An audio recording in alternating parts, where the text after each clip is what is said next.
Hey, what's up? This is Carson Daly. You are watching Last Call. We are here with Suge Knight for our second part of a two-part interview. Originally, we planned on doing one show, but then Suge said, I ain't done yet. Exactly. And then I said, okay, we'll do two shows. And he was nice enough to stay. We've covered basically the start of Death Row Records. We've talked about Snoop and Dre and the passing of Tupac and Biggie Smalls. Say hello again, please, to Suge Knight, everybody. Thanks for staying, Suge. Take me a little bit more about prison and about you and these accusations of you. And here, some time has gone by.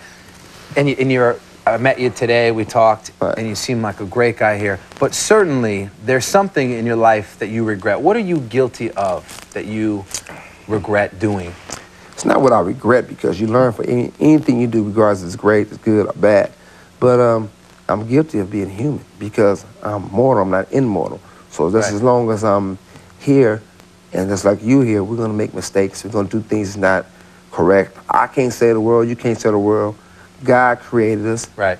Jesus tried to save the world, and he was crucified. Right. And nobody can never be on the page of Jesus or God.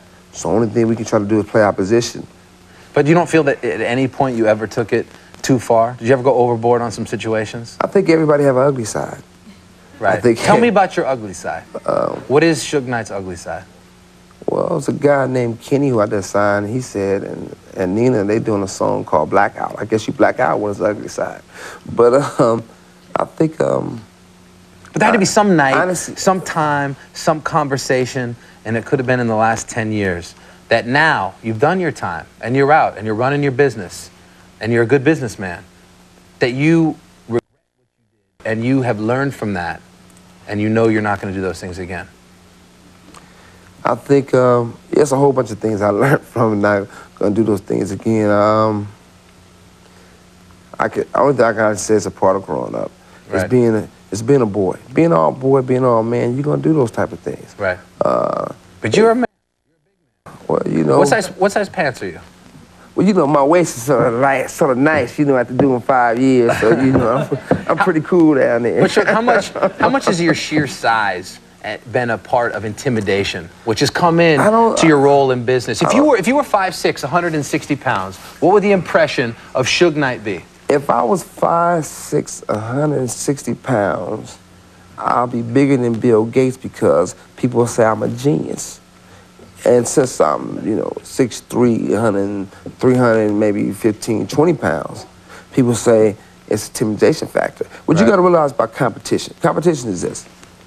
When the house, you know who I'm talking about, when certain people work for certain companies, and they boss call them in and say, well, why is this guy getting more spins at the radio station? Why is this guy's artist better than your artist? Why is this record sound better than your records?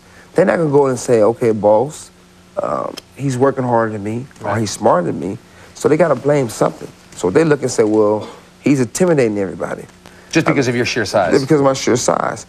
I mean, I probably didn't sold 30 million records. Do you ever wish at any point in your life... I can't go around and make everybody buy those records. But think about your business. Was there ever a time when you wished I was a midget? Hell no. I mean, think how much money and how much success you'd be like Bill Gates times 10. Let me tell you the thing about it. I thank God every night that he made me a man and made me from my size. Even my worst moments of life when I go to prison. Right. You know, by me being physical and who I am, I wasn't doing laundry, I wasn't, you know, doing those type of things. You know, I had, you know, like I said, I was enjoying myself and I learned.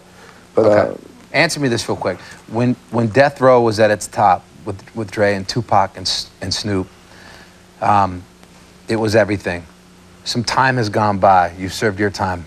And answer me this with a name, and then we have to take a break. Who, if anybody, has replaced Death Row in your absence? Who is on top of their game? Is it Bad Boy? Is it Rockefeller Records? Definitely not. We're going to talk about that. Who is it? Who has replaced? Is there anybody? No, because all of them work for the majors. See, there's a difference. I would give those guys respect when those guys come to me and say, look, I own my masters, I own my reels, what you want to do? Until they're able to say that, and then I'll tip my hat to them. And the other thing before we take this break, with the newcomers, when they look at me, I go like this. What does that mean? I mean, 10 years. You come back and talk to me in 10 years, are you around in 10 years, and you still surviving, then we can really talk some real business. We're going to talk some real business in a second. We'll take a quick break. More with Suge Knight on Last Call. Suge Knight, who was nice enough to be here. Suge, do you, just real quick as we take a look at you and what you're wearing tonight, do you own anything blue? You know, I don't, I own a pair of blue jeans. But after being in prison, you know, that's the pretty much common colors for you, blue and gray. So I'm sort of turned against gray and blue. Talk to me about Puffy and your thoughts on Bad Boy and how it's maybe built in your absence. And, you know, he's constantly, the word mogul and P. Diddy have sort of come hand in hand while you've been away. What are your thoughts on that? Be honest with you, I can't be a person that be negative towards a person that makes a living, because I feel that even if it's a rapper or a guy who I don't know or happen to care for, it's a great opportunity. If they do well and they hire somebody from the inner cities, that's giving out jobs. I just think that so you respect Puffy? I think I don't respect the business side of certain things, because I know it was a while back, I guess it was like 95, and everybody thought I was being real rude and mean when I said that this guy wanted to dance his own artist videos and he wanted to be an artist. I said, well, you know, this guy want to be an artist. Pretty soon, he'll be rapping, singing, acting, you know, all that type of thing. And everybody looked and said, shh, he hating on him. But I guess I was just like this prophet, telling everybody the future, because he's rapping, singing, dancing, even more. Yeah. When was the last time you talked to Puffy? Have you? I haven't. I don't know. Do you want to? I mean, do you have anything to say? I don't have anything to say. Be honest with you, it's like ever since all those guys, I mean, majority of the guys in the business, quite a few of them, ever since they've been in the witness protection program of the music business, I haven't seen them. Right. You know, I haven't seen Puffy, Ray, Snoop, none of the guys. I mean, I see Ja Rule's partner of mine, Genesis, I think is great, Irv Gotti. Right. Definitely all the guys on the West Coast, but a lot of these guys that people actually say who runs around, I don't see them, but I think whatever, actually be honest with you. Please do. I feel for Puffy a little bit. I mean, it ain't, nobody want to kick the guy when he's down. I mean, anytime the woman of your dreams that you love dumps you for the dancer, you know, hey, give the guy a break. Don't give it up for Puffy. He's going through a hard time. I have a heart. And I didn't put out the J-Lo sex tape. You put it out? No, I didn't. You didn't put it out? Did not. All right. If Puffy's watching right now, and I would be willing to bet he is, and you wanted to give him one quick piece of advice from the Suge Knight world of business and being an entrepreneur or / mogul, as you both are referenced to quite oftenly in the press, what would that be? Be honest with you, I would look at Puffy and I would tell him, I said, you know, Puffy, you have the ability to grow. You have the ability to be respected in this business world. I mean, one of the things you got to understand. Is that a simple matter of owning tapes and masters? Well, first of all, you definitely got to own your masters. You got to be able to make the transaction from slave ships to ownerships, number one. And number two, I think if you are an entrepreneur, for as a real businessman, right, as an artist, you might be able to put out 3 records, maybe 10 records. But at one time in your life, you're going to be too old to dance. You're going to be too old to rap. If you just still be a businessman, you can, if you choose to, you can be 70 years old and still have the hottest rapper out. Right. You don't want to be hammered. But if you talk about ownership, if you talk about ownership and owning the masters and owning the tapes when you sign somebody, right, if it's that easy, how come these people out there don't all do that? Because one of the things you got to realize one thing. When I turn the world, not the world, when I introduce the importance of owning your masters to the people in the business, right, when they would go in these meetings, they would go, I want the same deal Suge Knight has. I want to own my masters. I want to own some. I want to have some left for my kids. And the major guys probably tell them, look, what do you want? Do you want a half a piece of this cake? Or do you want this whole raggedy stale cookie? Right. And so I was really basically designed to be destroyed. Right. So wait, you don't have any business respect, I'll say, respectfully, about Bad Boy, let's say, or Rockefeller, because both of them come under an umbrella of a mother company. Yeah, the thing is that with those companies that they have, they can shout all day and say, I don't know Rockefeller or Jay-Z, none of these guys have anything against them. Do you like Jay-Z's music? I mean, I think Jay-Z is, he does what he do what he do. Right. But, I mean, which is some good stuff, you know. But. It doesn't sound like you like him too much. I mean, it's not the point. I actually was. Have you ever met him? I never met him. The only thing I knew about Jay-Z that he came to L.A. a few times, and Dre and Snoop and Dre told him that when you're on the West Coast, you wrote a song for me, don't worry about nothing. Next thing I know, he was taped up, robbed, and gagged. But who, Jay? Yeah, Jay. Out in L.A.? Out in L.A. But, you know... Who was responsible for that? Who knows? But you know the thing about it, I think Jay-Z's a great guy because he's created what he do. And I do like Jay-Z, honestly. I've never met him. But if these rivalries and these bad things exist, as we talked about in the last show, solely on wax, right? Then why do we lose? Because it probably wasn't no wackest guys. It probably was that they probably went to... How is Jay-Z bound and gagged if this stuff only lives on wax? You got to realize something. People do bad in the ghetto. And how the story was told to me, the only person who knew what hotel he was at was Snoop. So if the guys go to approach him, he shifted blame. I'm not wearing too much ice. No, I don't actually know that, but I just know he got kicked, tagged, except rock. That's a fact. Jay-Z, if you listening, we'll find your wives, baby. Right. All right, let's take a quick break. Let me sort out everything Suge just said here. Digest it. More Suge Knight when we get back to Last Call. I'm Carson Daly here with Suge Knight. All this talk about rap. You ever rap? No, I choose not to rap. I think I like oldies. Yeah. So if I'm a wine and dine, I'm gonna do a little Bobby Womack, a little Al Green, a little Isley. But you're in the studio so much. You never jump behind the mic and let a few verses fly? No, I don't think it's fair. You know, I think you gotta. That's what I was saying earlier. I think regardless if it's Puffy or any other entrepreneurs of his P or whatever, you gotta get those youngsters their chance. You gotta give them their turn. You gotta pass the baton. I think it's selfish as everybody do everything. But I'm not being negative to, like I said, I never met Jay-Z. I think Jay-Z's a good influential rapper. Right. I think it'd be good one day if a lot of guys can get together and do something big. Do you take a side on like the Nas Jay-Z thing that's going on now? No, I don't take a side on that because, you know, I think Nas said some incredible things that made sense.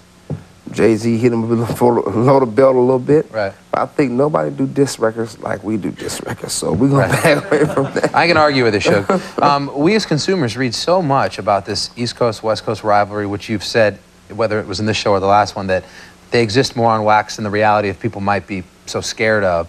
And you just mentioned about everybody coming together. Right. Are you going to reach out a hand and bring Jay-Z, Puffy, yourself, Master P, DMX, Eminem, all the families together for some? You know, the thing is, I wouldn't have a problem with that. But the thing is that I don't believe in looking like an idiot. And I think if you let a person tell you anything, they saying you're an idiot. Right. If a person really was sincere and they say, you know what, we really want to make a difference, we really want to do something for the kids, give back to the penitentiary, if somebody give back came to to the you streets, and said that, you would be in? If they came to me, I would be in. Right. But you know, the thing is about, first of all, I think they got to get some confidence. Right. Just understand that, hey, I'm just a man. They can be a man. Right. We can sit down and we can talk. We can do some great things because at a certain point in your life, you got to try to do things to help others. You can't just be selfish and be me, me, me. So like a lot of times when people say I'm saying certain things about, like it's negative, it's not being negative. I wish it could be a situation that the entrepreneurs in this business can go and have a real sit down, a real situation that can grow. And if you look at the Tommy Mottolas or Jimmy Iovines or Clyde Davis or even L.A. Reid, you know, I got to give up to brothers. And so here's the thing, you don't see them when they have a meeting. Right. And if they was having a meeting with you, you don't call your 8-year-old daughter in there and say that rap that you usually say. Right. Or do that dance you do in the video. Right. They respect them as businessmen. I think it's time for them to respect everyone as a businessman. It's really important for the future of our kids. But does it start with you? And maybe in the eyes of them, it might start with you. Do you respect Puffy as a businessman? I would love to have an opportunity to respect a lot of these guys in the business. As a businessman. Right. But so after 9/11, if you had gotten a call and it was, this is serious, Suge, we all want to bring this together and do something positive, let's say, for the kids or the community, and it came from Jay or came from Puffy, would you have been at that meeting? I wouldn't care who it is. It can be anybody. If they call and say, I want to do something positive for the kids, I'm there. One thing I don't do for publicity, but I'll always go and personally give out toys for the kids, personally do what I can for the kids. It could be any of those guys. If they turn around, and first they got to get the restraining officers, restraining, however you say it. So I ain't used to that snitch stuff. They got to get the restraining. I'm about to laugh. They got to stop going to the authorities and my PO putting restraining officers against me. Right. Why do they always do that? I don't understand Even now? that. Even I just got out and you know. And they still got orders against you? It's because they're still scared of you, right? And I don't understand. I said, well, you know what? Well, do they have any reason to be scared of you? They're not a battered wife. They're not a battered baby's mama. You know, I don't get down like that, so I'm getting a strainer off against me. But Suge, I'm sitting here with you. We've had an incredible conversation. That's my whole point. I'm not scared of you. Why are they still scared of you? Should they be? They shouldn't be. I think a lot of times people, well, you know, I hate to put the finger on things.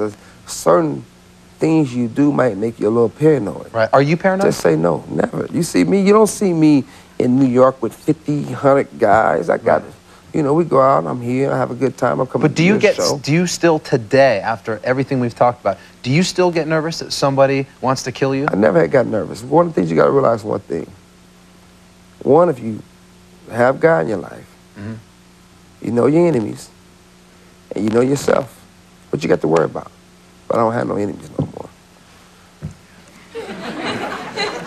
And we got about a minute left. If Snoop was watching right now, are you guys cool? Even now? Actually, can we get beyond? Or I don't have a problem with them. I mean, actually, only time I think about these guys is somebody else brings them up. Right. You know, I'm so busy having fun, being in the studio with my new acts, or playing with my kids, or being on my yacht enjoying myself. Not one time I go and say what they doing, what they thinking about. Right. Only time they come across my mind is when they do an interview and the interview is about me. Right. Promote yourself. Right. You don't have to promote, speak on Death Row or Suge Knight, or you don't got to do a show when the crowd is not into it. You go give it up for Tupac. You know, Tupac wasn't cool, or Biggie or whatever. Just be into what you're doing. I think it's a real lesson that we really can grow as a people. Right. And it's not about, what people got to really realize, it's not black and white and Mexican. Or East or West or anything. No, it's young, it's old. I might step on a lot of toes, but you know, the old heads really don't want us to grow no way. Right. They want us to always be young and dumb and so they can take advantage. Right. But we so busy fighting among ourselves and doing records for dissing each other. Right. At the same time, idiots, you're not owning your masters. Right. You're not getting real money for your records. Are your new artists on the road gonna write records that are dissing other artists? You know, my guys on the road is so incredible, they entertain. Right. Now, if somebody writes a diss song about them, they'll retaliate. They're gonna retaliate and shut them down. Right. Because they've got real talent. Right. And these guys really from the ghetto. Right. Crocodile got a song out saying he's so damn hood. With Cisco on there singing. He said he parks a 5 in the driveway and pedal the bike. So if that's not ghetto, what is? Suge Knight, you have you've been more than cordial, and it's been a pleasure talking with you, and I appreciate you being on the show. Suge Knight, everybody. We'll be right back to wrap